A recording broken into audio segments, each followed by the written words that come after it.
We are planting here again. I just made my first little bit of a pass. This is the rye we're no-tilling in. It's not the greatest, but we're gonna roll with it. So just got off the fit stuff over there, the dad fit, the headland. So now we're gonna dig here, make sure our depth is all good. This is all about 25 acres down here. So I went ahead and brought the seed tender down, and now we can continue planting. We're dropping them a little.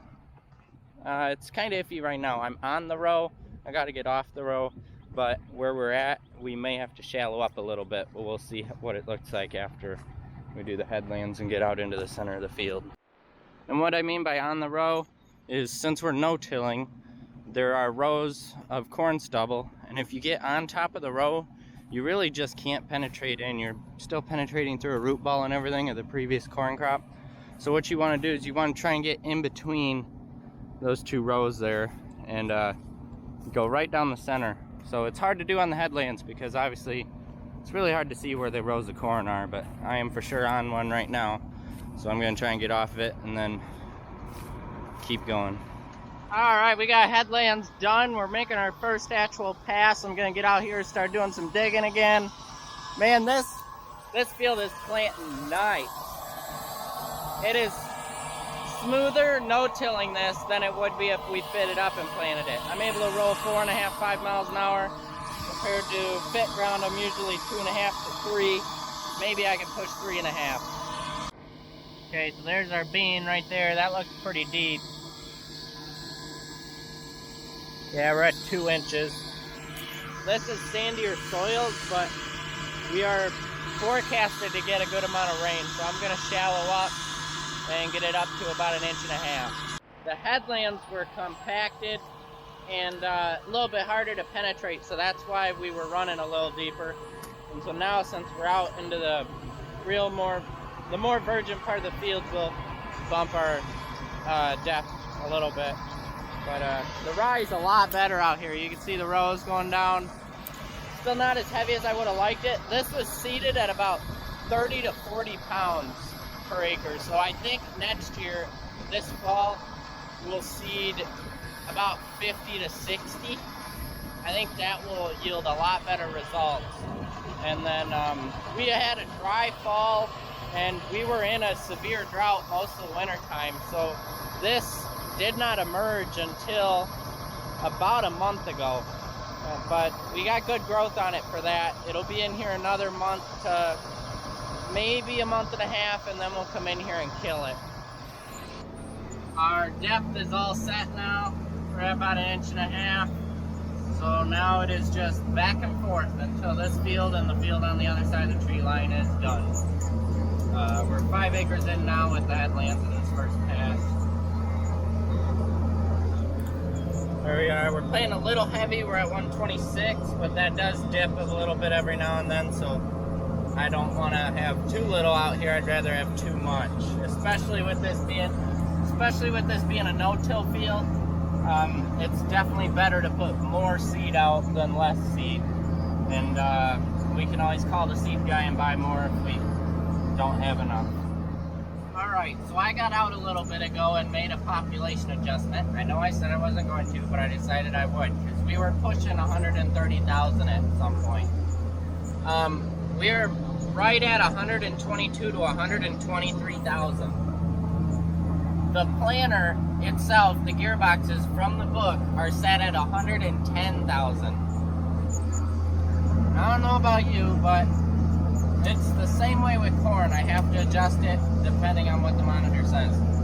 This monitor is reading that, and it's set at almost 10,000 less on the planter. And I don't know about you, but that's a savings just with having this monitor. That's a lot of savings if you add up a whole season's worth of seed, if you end up overplanting across all your acres that much. Just something for you guys to think about. Yeah, because 10,000 seeds is a lot of seeds to put out over what you are targeting. That is one field complete and one of our experimentals, so that is exciting. Let's see how much seed we got left. Not that much. We're gonna fill these boxes up halfway because we have 10 acres here. So we'll get half filled, and then there's still gonna be some left in the wagon. After we get done here, I'm taking the planter up, emptying all the boxes out. We're gonna pop a top on one of those totes and empty out the seed tender. We're switching varieties and going to from a 2.9 to a 2.2, and we're going to where our wheat's going in the fall. And I'm gonna try and be a little more conservative with camera battery now because it's flashing at me that it only has 10%. So I will probably see you guys when I finish this field, and then when I get up. And just like that, field number 2 is complete. Just got to fold up.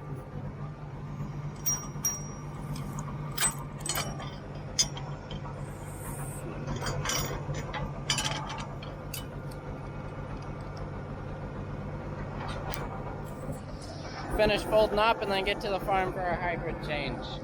And I got a loose row marker. Gotta tighten that up.